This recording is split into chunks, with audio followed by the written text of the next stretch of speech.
Thank you.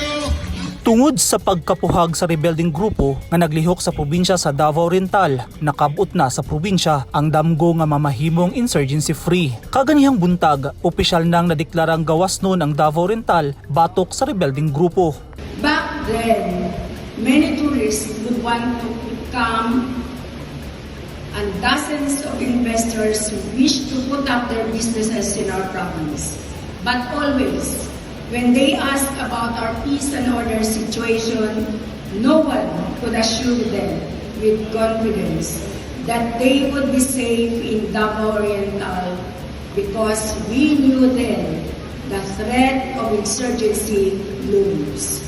Una nang nadeklarang insurgency-free ang Davao Oriental ato sa Peace and Order Council meeting sa Mati City niadtong Setyembre 19, 2022 pinaagi sa Provincial Resolution No. 1 Series of 2022.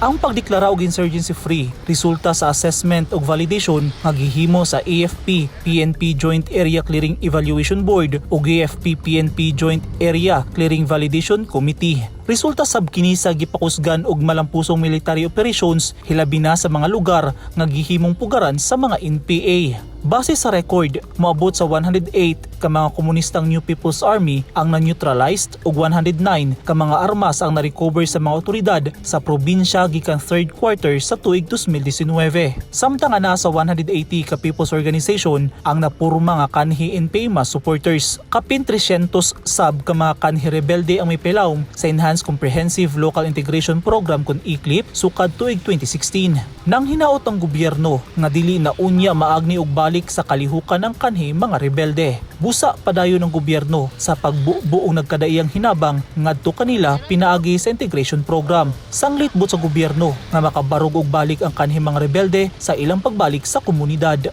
Gihimo ang deklarasyon o pronouncement sa insurgency-free Davao Oriental sa Capitol Covered Court, Mati City. Eugene Hinutan, Newsline Philippines, Davao Region. Stay safe.